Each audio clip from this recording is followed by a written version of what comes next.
Olá, meus caros amigos. Na aula passada, nós tivemos a oportunidade de analisar o surgimento do território goiano a partir da atividade mineradora no século XVIII. A partir desse nosso encontro, nós iremos analisar aí, o declínio dessa atividade mineradora e a transição para uma sociedade agropastoril. Eu sou o professor Moacir Cabral e vamos juntos nessa viagem pela história de Goiás. Muito bem. Então, na aula passada, nós analisamos aqui o surgimento do território goiano com o desenvolvimento da atividade mineradora ao longo do século XVIII.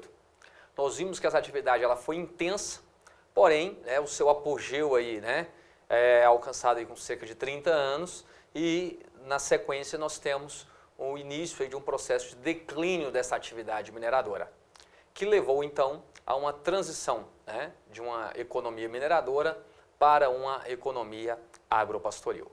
Então vamos analisar esse processo aí de declínio da atividade mineradora para melhor compreendermos os desdobramentos para o território goiano. Tá? Os apontamentos que eu trago aqui para você, eu quero que você vá tomando nota disso aí no seu caderno. Você terá aí um material de apoio para auxiliá-lo nas questões, nas dúvidas, tá? Mas é importante que você produza o seu material, que você faça aí as suas anotações. E isso, sem sombra de dúvidas, ajudará na fixação do conteúdo, ok? Então vamos lá. Goiás foi um grande produtor de ouro. Apesar da produção aurífera aqui ter sido bem inferior àquela registrada em Minas Gerais, mas foi muito superior, por exemplo, à produção aurífera das minas de Cuiabá, alcançando aí aproximadamente 1/6 do que foi a produção das Minas Gerais. O que acontece? Há uma perspectiva aí de supervalorizar a produção aurífera, mas o fato é que essa produção, do ponto de vista da renda per capita, ela não era muito alta, e temos que tomar muito cuidado para não fazermos aí essa supervalorização do período aurífero. Tá? Então foi realmente um período de riqueza, que abriu caminhos, fundou arraiais, vilas, tá? Mas essa riqueza ela não permaneceu no território. Tá, ok? Tanto é que logo com o declínio da atividade mineradora, você tem o empobrecimento, o isolamento desse território. Então, olha só, a observação que eu faço aqui para vocês, o metal parecia uma grande riqueza. Tendo em conta a população e o capital empregado, os rendimentos, eles não eram, então, os mais significativos, não era um rendimento assim tão expressivo. De tal forma que nós temos que ficar atentos que quem verdadeiramente lança as bases da sociedade goiana vai ser então a economia agropastoril, a sociedade agropastoril. Nós temos que entender que essa sociedade mineradora era uma sociedade marcada pela instabilidade. Então, onde se tinha o ouro, fundava-se ali um arraial, muitas dessas localidades não prosperaram, o ouro ali era em pequena quantidade e tudo era destruído e partia-se para outras localidades. Então, poucas subsistiram após o declínio da produção aurífera aí ao longo do século XVIII. Tá? Então vamos lá, a riqueza do ouro. Muito pouco desse ouro permaneceu no Brasil. Esse ouro, então, ele era retirado, tá? Ele ia para Portugal e Portugal, então, pagava as suas contas com esse ouro extraído aqui do território brasileiro e mandava para cá, então, todo o aparato administrativo, produtos manufaturados, já que o Brasil, nesse período, ele só podia comercializar com Portugal. Nesse período do Brasil colonial, não havia oportunidade do Brasil negociar, então, com outros países. Toda a negociação se dava com Portugal, então, que ficava com esse ouro extraído do território brasileiro, e mandava para cá, além do seu aparato administrativo, que era custeado, então, por essa produção aurífera, mandava também os produtos manufaturados que essa população aqui então poderia adquirir, tá certo? Então, na verdade, boa parte do ouro extraído do território brasileiro foi parar na Inglaterra, que financiava boa parte ali das despesas da coroa portuguesa. Então, esse ouro não ficou no território brasileiro. Ele serviu ali para arcar ali com os custos, da abertura dos arraiais, dos núcleos de povoamento, a abertura de caminhos, o aparato administrativo, mas de tal forma que quando declina essa produção, o território goiano fica numa situação de pobreza, porque esse ouro, essa riqueza, ela não permaneceu aqui nesse território. tá certo? Então, o que nós temos que estar atentos é isso, que o progresso que esse ouro traz, nós podemos dizer que ele antecipa, no caso de Goiás, a ocupação desse território por parte do colonizador, né? Podemos dizer aí que a produção aurífera antecipou aí em pelo menos um século a ocupação desse território, que se não fosse aqui encontrado o ouro, provavelmente a ocupação por parte desse colonizador ela aconteceria somente aí no século XIX, no processo natural de expansão da pecuária, de expansão da agricultura do Sudeste em direção à região Centro-Oeste. Então essa corrida do ouro no século XVIII, ela possibilitou a ocupação de espaços que até então não tinham despertado o interesse da administração colonial para que fossem ocupados. E aí, nesse caso, entra o território goiano. Só para ter uma ideia, olha, observe aqui os números, né, que eu trago para vocês em termos populacionais do território brasileiro nesse período, tá? Olha só, em 1700, a população no Brasil, isso não é Goiás, a população no Brasil, ela era de aproximadamente 350 mil habitantes, 350 mil pessoas, né, viviam aqui. Isso, claro, nós não estamos tratando aqui em termos da população indígena, tudo bem? Somente os colonizadores, né? Saltando aí para mais de 3 milhões em 1800. Então, a atividade mineradora, quando nós falamos em corrida do ouro, essa corrida do ouro realmente atraiu um grande contingente populacional para o território brasileiro, em especial, né, para as Minas Gerais, para as minas dos Goiáses, né, aqui, o que virou o território goiano, e também para as minas de Cuiabá. Tá? Então, a mineração ela tem essa importância do ponto de vista de incentivar os fluxos migratórios rumo ao interior do continente, antecipando, assim, essa ocupação do território. Bom, a segunda metade, então, do século XVIII, né, você já tem o declínio significativo dessa produção aurífera. Então, o século XVIII é importantíssimo que você entenda isso, né? Quando nós tratamos da história de Goiás, o início do século XVIII, então, marca aí o surgimento do território goiano com o desenvolvimento da atividade mineradora.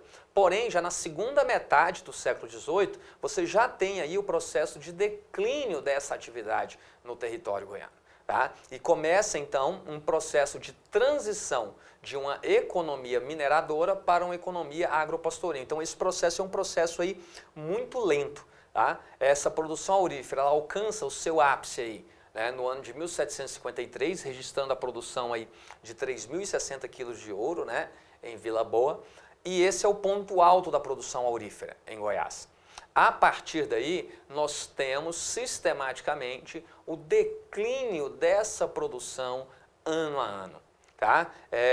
Você tem um último achado no início do século XIX, mais significativo, que foi o achado de Anicuns, mas já não foi mais suficiente para gerar uma corrida do ouro no território goiano, tá certo? Então, à medida que essa produção aurífera foi caindo, você vai tendo aquele duplo movimento que eu já havia comentado com vocês na aula passada. Estou frisando isso daqui porque é muito cobrado nas nossas provas. À medida que essa produção aurífera então vai declinando, você tem um duplo movimento, que é o quê? A retirada, né, de parte da população, que simplesmente não considerava a possibilidade de continuar no território goiano, e terem que partir para a atividade agropastoril, então esses vão embora, e aqueles que ficam, então, vão se ruralizar para justamente se dedicarem, então, a essas atividades agropastoris. Então é muito importante nós estarmos atentos, né, que já logo no início aí da segunda metade do século XVIII, você tem o ápice dessa produção aurífera e a partir daí o processo de declínio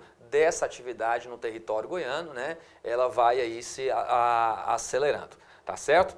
Então, olha só, esse declínio ele promove, então, essa mudança na dinâmica da economia e da sociedade. Então, quando eu falo de alteração da economia mineradora para a economia agropastoril, tá? Você vai pensar isso tanto numa perspectiva econômica, quanto você vai pensar isso também numa perspectiva social. Por quê? Então, do ponto de vista econômico, o ouro deixa de ser, então, vai deixando de ser a principal atividade econômica para o território, né? E aí a população que aqui permanece vai se dedicar às atividades agropastoris, tendo a pecuária como principal suporte, e há uma alteração também na sociedade do ponto de vista de que essa sociedade mineradora é uma sociedade urbana, é a sociedade do arraial, a sociedade da vila, que com o declínio da atividade mineradora, ela vai se ruralizar, ou seja, a população vai se tornar uma população majoritariamente rural. Então temos que ficar atento a essa alteração, a essa mudança na dinâmica da economia goiana e também da sociedade goiana ao longo do século XVIII, aí, com o declínio da atividade mineradora. Mas vamos lá, quais foram os principais fatores então que contribuíram para o declínio dessa produção aurífera no território goiano? Tá? Um dos primeiros fatores, né, a falta de capital. O ouro, lembrando, né, o ouro não esgotou. O fato da atividade mineradora ela ter declinado não significa dizer que o ouro tem esgotado completamente o território goiano. Tanto é que ainda hoje Goiás é um dos maiores produtores de ouro do Brasil. É isso mesmo, né? Pleno século XXI, Goiás ainda é um importante estado produtor de ouro. O que faltou à época, né, foi justamente capital para que pudesse investir em outras formas de extração. Como eu destaquei com vocês na aula passada, o ouro aqui explorado foi o ouro aluvial, né? O ouro de aluvião, o ouro encontrado ali no leito dos rios, uma técnica muito rudimentar empregada, que por vezes acabou inviabilizando a própria exploração aurífera, mas outras formas de jazidos podiam ser exploradas. Mas para isso havia necessidade de um investimento maior de capital, capital este então que faltava a esses mineradores que aqui estavam, né? Consequentemente, faltando também braços, né? Faltando mão de obra para que pudesse empreender essa atividade, tendo em vista que essa mão de obra chegava aqui ao território goiano a um custo muito alto. Nós estamos falando de uma mão de obra escrava, né? Seres humanos que eram trazidos de África, né? E aqui então utilizados como mão de obra nessa exploração aurífera. Isso também nos ajuda a entender, né, o porquê do declínio dessa produção aurífera ao longo do século XVIII. Aliada às técnicas rudimentares que eu já mencionei com vocês, que por diversas vezes acabava por inviabilizar a própria exploração aurífera. Né? Ao fazer ali o manejo, né, no leito do rio, acabavam provocando assoreamento e dificultando assim o trabalho de extração desse ouro. Tá? Quais foram então as consequências disso? Direto, vamos frisar isso daí, tome nota disso no seu caderno, porque são pontos sempre cobrados nas nossas provas. Então, um dos primeiros pontos, né, do declínio da produção aurífera. Então, ele leva a sociedade goiana para a agropecuária, tendo a agricultura como uma atividade de subsistência, certo? Lembrando isso daí, o que é essa atividade de subsistência? É aquela atividade para a manutenção da localidade, certo?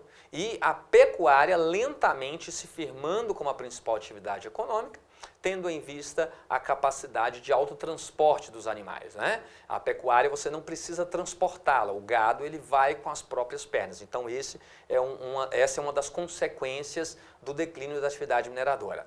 Outro ponto, uma diminuição do comércio. Tá? Uma diminuição do comércio, porque você vai ter um processo de ruralização. Essa população que se ruraliza, ela vai produzir quase tudo que é necessário para a sua manutenção.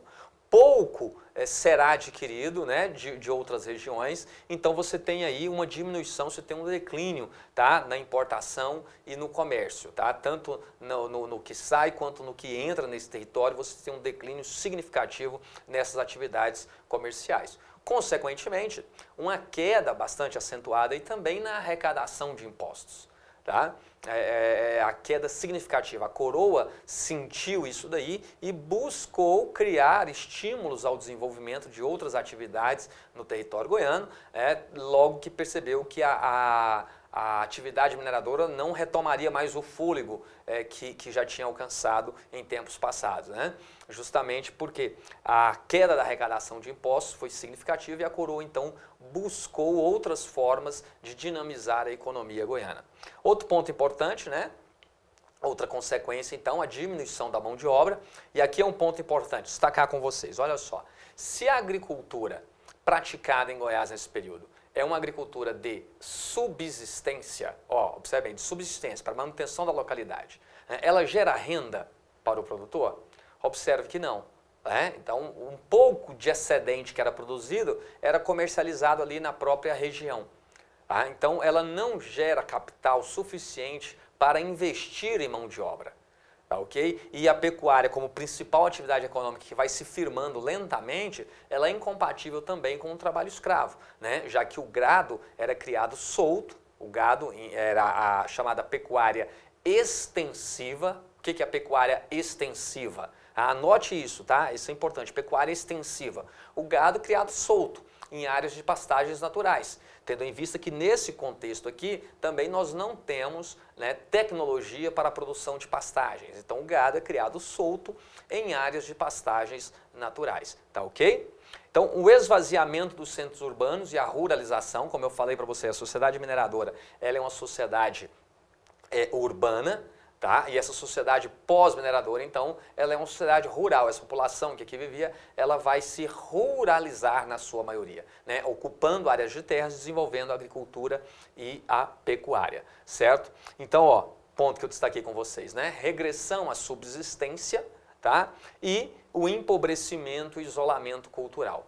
Esse é o retrato de Goiás no fim do século XVIII para início do século XIX, em que você tem aí o declínio dessa atividade mineradora, tá ok? Então o declínio dessa atividade mineradora leva ao processo que nós vamos analisar agora de transição, então, de uma sociedade mineradora para uma sociedade agropastoril, tá ok? Então fique atento aí a essas mudanças. Vamos lá. Então, com a decadência, né, da produção aurífera, o governo português, ele que buscou de todas as formas, né, limitar o desenvolvimento de outras atividades no território goiano, quando do período aurífero, ele terá uma mudança aí na postura. Com o declínio da atividade mineradora e percebendo que essa atividade então não retomará mais o fôlego que já teve antes, a coroa portuguesa buscará estimular o desenvolvimento de outras atividades no território goiano, com o objetivo aí de melhorar a arrecadação, né, de criar uma outra perspectiva para esse território, né? E nós temos que entender isso. Toda essa situação de pobreza, de isolamento que o território fica, ela tem uma relação direta com a diretriz do Estado português quando do desenvolvimento da mineração. Lembra que eu falei na aula passada, né?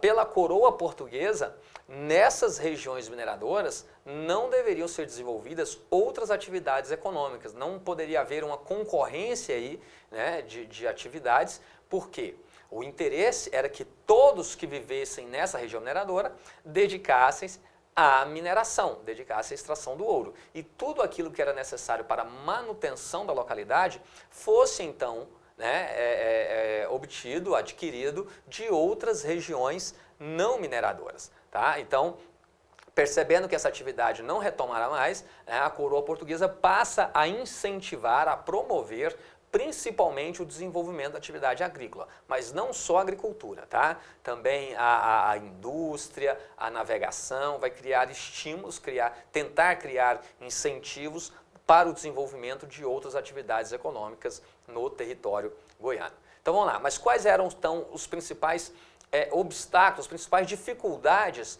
enfrentadas para promover esse desenvolvimento do território? Então vamos lá, você tinha uma questão legal, né? Os obstáculos aí para o desenvolvimento da agricultura. Lembra que eu falei na aula passada, os dízimos, como eles eram cobrados de forma violenta, né? Principalmente aí dos pequenos, médios produtores. Então você tinha uma legislação fiscal muito dura, né, para quem se dedicava às atividades agropastoris. Havia por parte, né, da mentalidade da sociedade da época, né, um desprezo por essas atividades. Quem se dedicava às atividades agropastoris era o chamado roceiro. E o roceiro, nesse contexto, ele é tido como um ser inferior nessa sociedade. Tá? O roceiro é alguém inferior por se dedicar às atividades agropastoris. Mas vamos lá, cuidado, não entenda aqui o termo roceiro no século XVIII, XIX com a forma como nós temos hoje. Né? O roceiro no século XVIII, XIX é aquele que se dedica às atividades agropastoris. Tá ok? Então é essa figura que se dedica, ele é proprietário de terras, criador de gado e tal, né, promove a agricultura e era então conhecido como o roceiro. E havia então por parte dos mineradores um desprezo por essa atividade. Deixar a atividade mineradora e passar a se dedicar às atividades agropastoris era se rebaixar no contexto dessa sociedade colonial do século XVIII. Então muitos mineradores optam por, declinando a produção aurífera, simplesmente abandonar e ir embora do território. Né? Não consideravam a possibilidade de aqui permanecerem e se dedicarem às atividades agropastoris. Um outro grande desafio aqui era porque o mercado, essa população vai se ruralizar, então você tem uma ausência aí de um mercado consumidor. Então produzir, né, em larga escala, dinamizar essa produção, mas vender para quem? Você não tem um mercado consumidor interno para esse produto. Como eu falei para vocês, olha só, essa população que vai se ruralizar, ela vai desenvolver uma economia de subsistência, ou seja, na localidade, ali no meio rural, ela vai produzir quase tudo que é necessário para a sua manutenção. Tá? Então, pouco será adquirido. Daí, então, você não ter um mercado consumidor muito dinâmico no território goiano. Você ter ausência, né? Nós temos aí a ausência. E, por outro lado, você não tem nenhum mercado interno, tá? Você também não tem acesso ao mercado externo. Por que não tem acesso? Justamente a coroa, durante esse período aurífero, ela não fez investimentos em abertura de estradas, em criar caminhos que favorecessem a conexão do território goiano com outras regiões mais desenvolvidas economicamente ou com mercados consumidores mais importantes. De tal forma que Goiás estava numa situação de isolamento tamanha que uma viagem de carro de boi partindo de Goiás, indo a São Paulo ou ao Rio de Janeiro, uma viagem aí de volta, poderia levar até 2 anos. O que inviabilizava completamente, por exemplo, o desenvolvimento da agricultura comercial. Né? Como é que você exportar, então, os gêneros alimentícios de carro de boi, que era o caminho, era o recurso possível, né, para se escoar algum produto do território goiano. Então, como é que você ia alcançar esses mercados com uma longa distância a ser transposta, sem que se tivesse estradas, sem que tivesse infraestrutura para tal. Então, isso tudo coloca o território goiano numa situação de isolamento, numa situação de pobreza, né, se apresentando aí como os grandes obstáculos ao desenvolvimento econômico e social do território goiano, tá certo? Bom, então, resumidamente, né, a capitania de Goiás no século XIX, então ela estava realmente numa situação de empobrecimento, numa situação de desolação, tá? Tendo em vista que o período áureo, né, o período aurífero, já vinha declinando, né, e promovendo então esse isolamento do território goiano.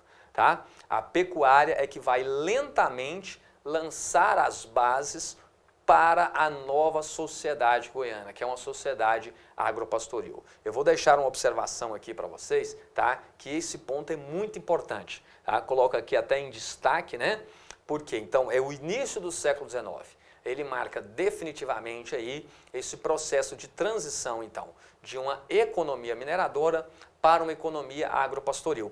E marca também, pessoal, a alteração do sistema colonial para o sistema imperial. Né? Opa, como assim? Colonial para o imperial? Sim, nós vamos analisar, inclusive, isso de forma mais detida, né? Justamente o fato de que no início do século XIX, você tem a família real portuguesa vindo para o Brasil, certo? Então o Brasil, que era colônia de Portugal, de repente é elevado à condição de Reino Unido e logo a seguir nós temos também o processo de independência do Brasil. Então há uma transição aí, tanto nós vamos analisar na próxima aula, nós vamos analisar tanto o desenvolvimento da pecuária, essa transição para uma economia agropastoril, como também analisaremos os desdobramentos do Brasil saindo da condição de colônia, sendo elevado a Reino Unido de Portugal e logo a seguir o Brasil independente de Portugal, e os desdobramentos desse processo para o território goiano. Ok? Então, te aguardo no próximo bloco. Até mais!